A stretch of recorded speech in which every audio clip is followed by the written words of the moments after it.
Hello, this is Matt on the Moon Family Sedan channel. XRP price started tanking along with the rest of the crypto asset class yesterday, and this is actually one of those instances where we do know why.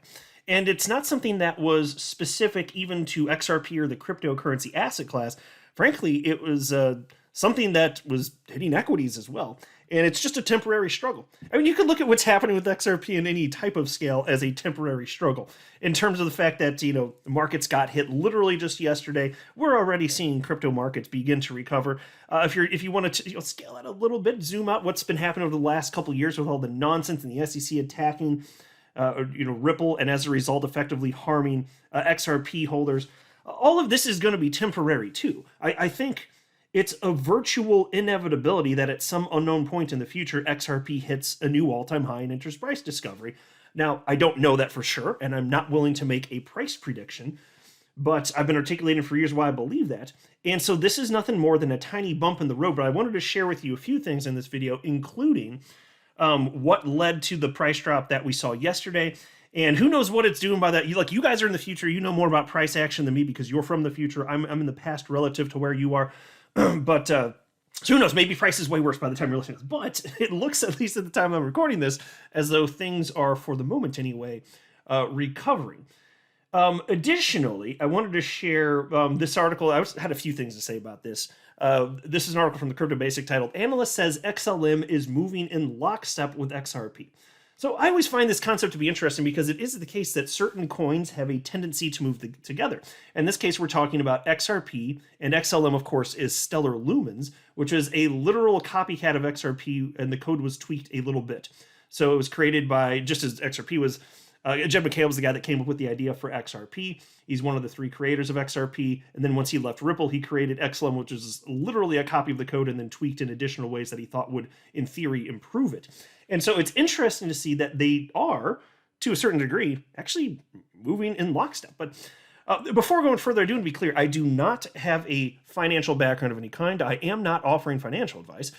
And you definitely should not buy or sell anything because of anything I say or write. I'm just an enthusiast who enjoys making YouTube videos about crypto-related topics, but just as a hobby and just for fun. All right, so we've got XRP at 38 cents, but yesterday when markets started tanking, it did get into the 37-cent region. Bitcoin, it's at $23,307, but it actually did get into the upper 22,000s yesterday. And again, been recovering a bit since then. It just kind of barely dipped in there. And you still have the market cap for the asset class. It's above $1 trillion, a little below 1.1 trillion. Bitcoin dominates 41.51%. But again, the fact that we saw what we saw here, it's not even crypto specific. So yeah, people aren't as thrilled anymore. But here's the Crypto Fear and Greed Index, 51 out of 100 now, which just means people are feeling neutral. So we got knocked out of greed as a result of that. But so what? Here's the Dow Jones. This is a 5-day chart of the Dow Jones. If you look right here where I'm circling, you can see just markets start plummeting, literally just yesterday, and here's the S&P 500. It's like the same damn chart. And if you look at here, for those of you that care to look at your screen, I'll just go back and forth between Bitcoin and XRP charts. These are just these are 7-day charts. They're almost like the same damn chart. Like people are treating everything the same. There is nothing unique about XRP that caused its price to go down. It's not even crypto specific. So what actually caused this? Well, I think that Rakesh Upadhyay, who is a chart analyst for Cointelegraph, did a good job in summing this up. And so he had this analysis, and he wrote the following. Bitcoin is struggling, and this is as of yesterday, by the way. Bitcoin is struggling to stay above $23,000 as the weekend approaches. The selling pressure increased after the personal consumption expenditures, excluding food and energy, rose 0.6% in January and 4.7% over the year, above market expectations of an increase of 0.5% and 4.4% respectively. So folks, what caused markets to tank? More of the general fears that we're seeing on a macro level, including everything having to do with inflation and all of that nonsense. And it's not crypto specific. That's why when you see this, it's just like, oh my gosh, these poor souls that just don't know what they're doing with their damn investments. I mean, I'm not telling anybody to buy or sell or do whatever you want, but I'm just saying you can see so clearly here that these are emotional decisions and have nothing to do with long-term viability of crypto or what's going to happen with the stock market. It's just so interesting to see humans behaving in this way. I never cease to be fascinated by that. I guess I probably never will at this point. But still, so here's the additional concern. Check this out. But the piece continues. This could trigger fears that the United States Federal Reserve may have to continue its rate hikes to bring inflation under control.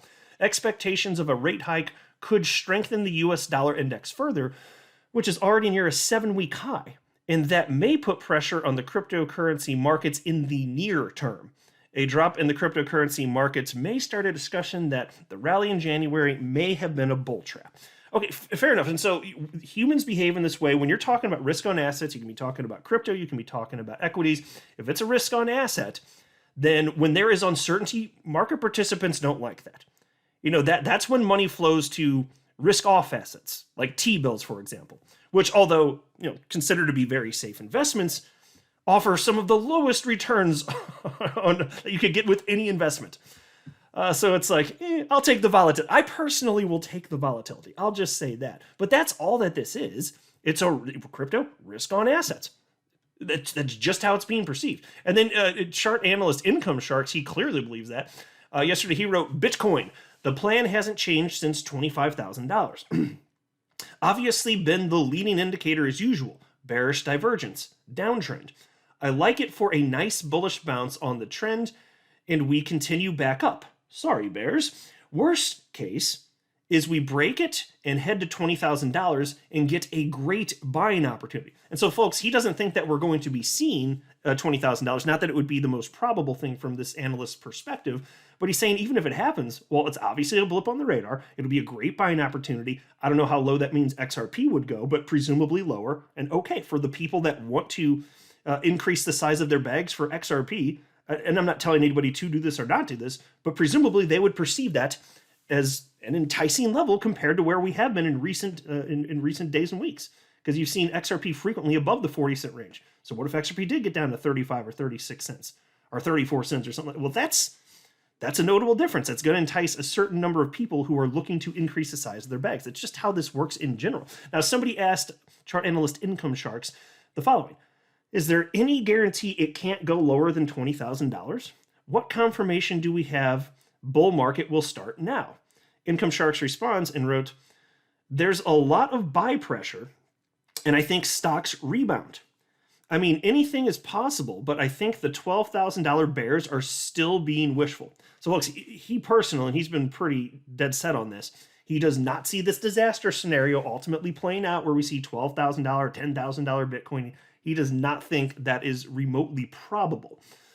So I'm just glad I'm a long-term guy. I don't even know what else to say on this, but that's it. So anyway, the good news is we can see. So if you had any concern, what's happening? Oh, after all this price, is it a trick? Is it some sort of bull trap? And prices are they actually going to keep going back to the downside? Well, fine, nothing's guaranteed, but you can see what happened, and it has nothing to do with crypto. It's like why be fearful anyway? It's just how risk on assets are treated. That's just it.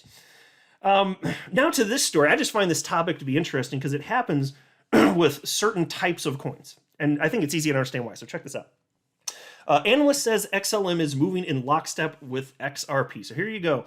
XLM frequently considered to be some sort of competing coin to XRP, and I understand why it's framed as such.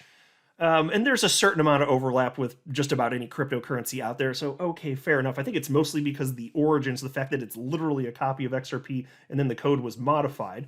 I think that seems pretty obvious. But kind of interesting nonetheless how people treat cryptocurrencies, and this isn't the first time I've seen this. So yes, it's true that if you just zoom out on a chart over a long period of time, you can see that the entire crypto asset class moves together. But you can see over specific periods of times, there are notable moves where you'll be looking at a particular coin and it's moving up. And if you know coins that are kind of considered to be more or less in the same category, you can actually see clumps of similarly situated coins move. That's just how the humans are treating them, whether it's rational or not. And I don't think it makes not necessarily a ton of sense. I mean, I get why they're doing it. It's not that there's individual fundamental analysis that's necessarily changing for all at the same time. In fact, that's typically almost never the case. It's just the fact that they're perceived in a particular way in a particular moment in time. That's what's happening here. So check this out. Egreg Crypto, a prominent XRP permable, has asserted that XLM has a significant price correlation with XRP. The analyst disclosed this in a tweet yesterday, pointing out that the price difference between both assets is usually within a 30 to 40% range.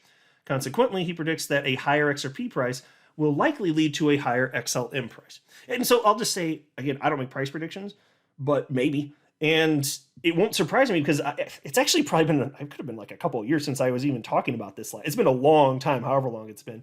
But I actually had previously seen data, and I have made videos on this. It's just been a super long time. But there is data to indicate that XRP frequently is more correlated in terms of price action with XLM than any other coin that at the time when I was making those videos a couple years ago was in the top 10 cryptos by market cap. If memory serves, XLM, it was like hovering around like, I don't know, it was like 9, 10, or 11 in terms of position in market cap. I'd have to go back and look, but it was way up there. And so looking at that, it was actually the case that XRP, although yes, moving in tandem with all the other large cap coins in the top 10, sure, it was, XRP was actually least correlated out of those, if memory serves here, but you saw XLM and XRP highly correlated. And I saw another example of this too. It's just, I just thought I just find it to be an interesting talking point, but I also own Filecoin, and without getting into the specifics of what it is, it has to do with, on a large scale, decentralized, file sharing effectively.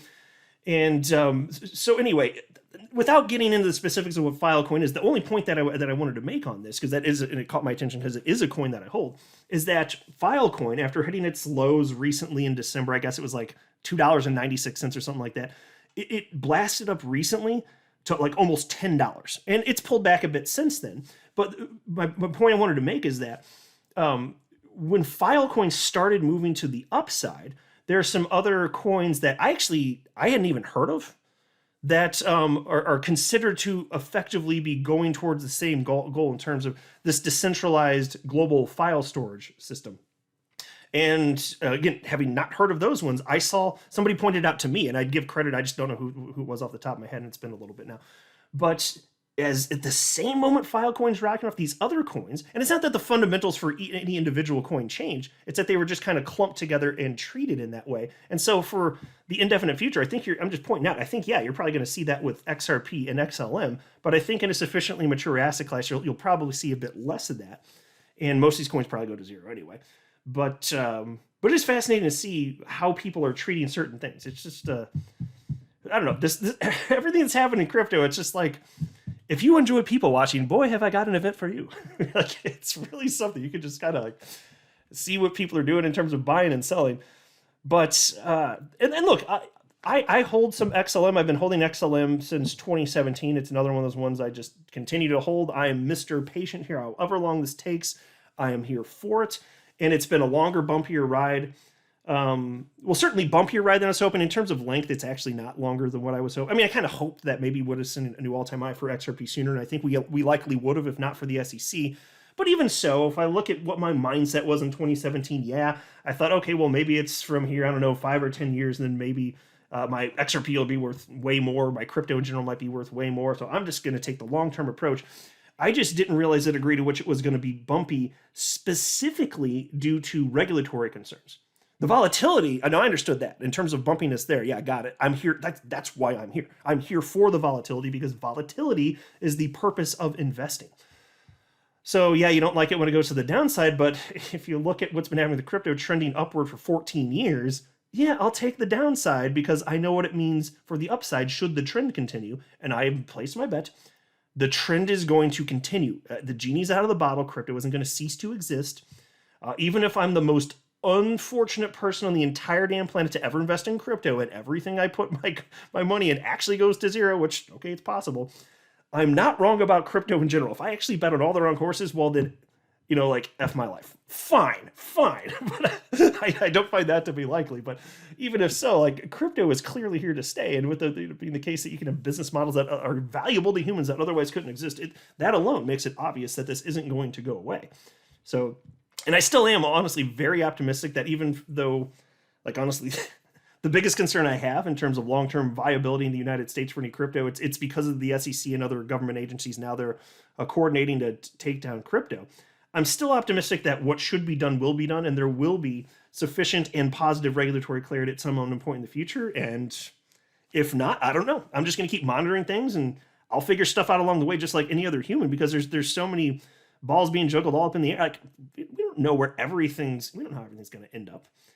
But I'm still optimistic that we're not going to ruin this. Like, we didn't ruin the adoption of the internet. In fact, the United States led that with the advent of the internet. And in terms of its mainstream adoption beginning in roughly the mid 90s, yeah. So I don't think this is going to get destroyed, but damn, it's messy. And I wish different people were in charge right now. It is what it is, folks, but them's the breaks. I'm not a financial advisor. You should not buy or sell anything because of anything I say, all right? That would be a very, very, very bad idea. Until next time, to the Moon Family Sedan.